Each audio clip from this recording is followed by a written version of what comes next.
آپ کو طب سے اتنی اچھی واقفیت تھی کہ طب کے موضوع پر کئی کتب اپنے طلباء کو پڑھائیں۔ مولانا انور شاہ صاحب نے جدید سیاسی علوم، طبیعت، ریاضی، ہندسہ، قیافہ، الہیات، سلوک و تصوف، فلسفے میں آپ نے ابو سینا کی شفا، نجات، تعلیقات، اشارات کا مطالعہ کیا۔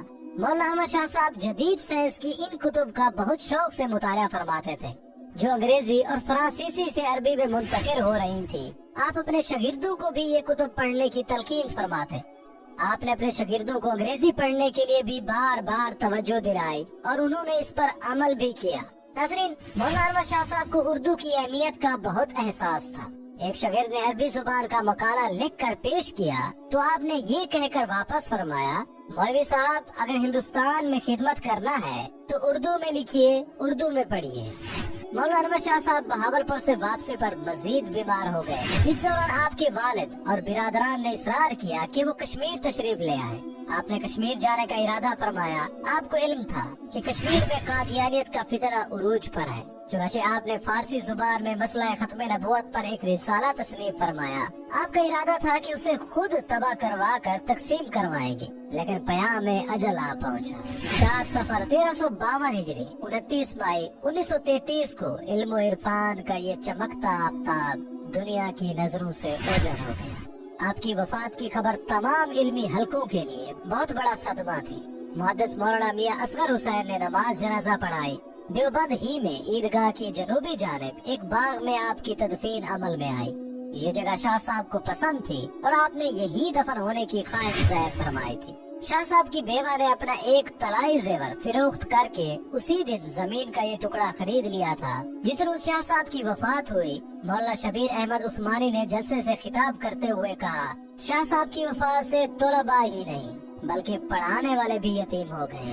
لاہور کے ایک جلسے میں علامہ اقبال رحمۃ اللہ علیہ نے تقریر کرتے ہوئے کہا، اسلام کی آخری 500 سالہ تاریخ مولانا انور شاہ کشمیری رحمۃ اللہ علیہ کی نظیر پیش کرنے سے قاصر ہے۔ میں نے جدید فقہ کی تدوین کے لیے ان کا انتخاب فرمایا تھا۔ اس موضوع پر ان سے گفتگو بھی رہی۔ جس طرز فقہ کی تدوین میرے پیش نظر تھی اس کے لیے ان سے مناسب شخصیت عالم اسلام میں کوئی نہ تھی۔ دیوبند سے ان کی علیحدگی کے بعد میں نے ان کے سامنے لاہور میں قیام کی تجویز رکھی تھی، جسے انہوں نے قبول بھی فرما لیا تھا، لیکن اہل گجرات کے اصرار پر آپ ڈھابیل تشریف لے گئے اور وقت کی سب سے بڑی ضرورت کی تکمیل بدقسمتی سے نہ ہو سکی۔ مولانا انور شاہ صاحب کے لواحقین میں ایک بیوہ، 3 لڑکے اور 2 لڑکیاں شامل تھیں۔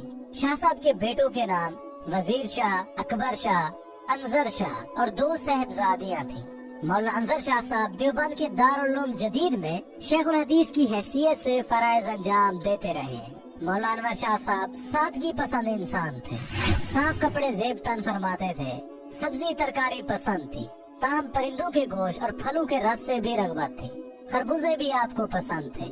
کبھی کبھار فرماتے، مجھے کچھ نہیں چاہیے، صرف 2 پیالیاں کشمیری چائے کی، 2 بسکٹ، 1 تلوار اور 1 گھوڑا۔ دعا کرتے ہیں کہ اللہ تعالیٰ شاہ صاحب کے درجات کو بلند فرمائے اور امت مسلمہ کو ان کے نیک نقش قدم پر چلنے کی توفیق عطا فرمائے۔ اس ویڈیو کے بارے میں کمنٹ سیکشن میں اپنی رائے کا اظہار ضرور کریں۔ امید کرتے ہیں کہ یہ ویڈیو آپ کے علم میں اضافے کا سبب بنی ہو۔ اگر یہ ویڈیو آپ کو اچھی لگی تو اسے لائک کریں اور شیئر بھی کر دیں۔ ملتے ہیں ایک نئے ویڈیو کے ساتھ، تب تک کے لیے اجازت دیں۔ السلام علیکم ورحمۃ اللہ وبرکاتہ۔